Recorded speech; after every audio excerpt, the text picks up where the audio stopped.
కాబట్టి ఈ మాటలు వింటున్న ప్రియ సహోదరి సహోదరుడా, ఎంత డబ్బు ఉన్నా, ఎంత పేరు ఉన్నా, ఎంత పలుకుబడి ఉన్నా, ఎంత ప్రతిష్ట ఉన్నా, మనస్సుకు శాంతి దొరకాలి అంటే మన మనస్సు ఈ లోక సంబంధమైన వాటి మీద కాకుండా దేవుని మీద వేసుకుని జీవించాలి.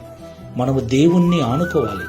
మనకున్న ఆస్తులను, ఐశ్వర్యమును నమ్ముకొనకుండా, మనకున్న పదవులను నమ్ముకొనకుండా దేవుణ్ణి నమ్ముకొని మన మనస్సు ఆయన మీద నిలుపుకోవాలి. అలాగూ తీర్మానం చేసుకుని ప్రార్థన చేసుకుందాం. సాత్వికుడమైన ప్రభువా, పరిశుద్ధమైన మీ నామమునకు స్తోత్రములు చెల్లిస్తున్నాం. నిజము తండ్రి, నేడు మానవుడు ఎన్నిటినో జయిస్తూ ఉన్నాడు, ఎన్నింటినో కలిగి జీవిస్తున్నాడు. కానీ ఎన్ని ఉన్నా మనస్సుకు నెమ్మది లేక, రాత్రి సరిగ్గా నిద్ర పట్టక, తిన్న ఆహారం అరక్క అనేక రకాల ఇబ్బందులు పడుతూ ఉన్నాడు. ఎన్ని ఉన్నా ఈ లోకంలో శాంతి దొరకదు అని, ఎవని మనస్సైతే నీ మీద ఆనుకుని ఉంటుందో వానికి పూర్ణ శాంతిని మీరు అనుగ్రహిస్తారని ఈరోజు మాతో మాట్లాడినందుకు స్తోత్రాలు.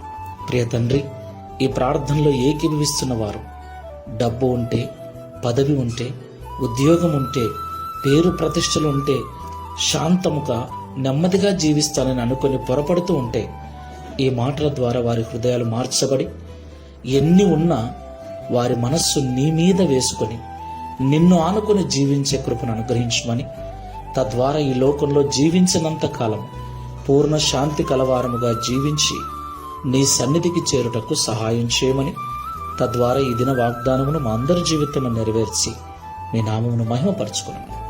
యేసు నామములో ప్రార్థిస్తున్నాము తండ్రి, ఆమేన్. Praise the lord. God bless you. Download ShareChat.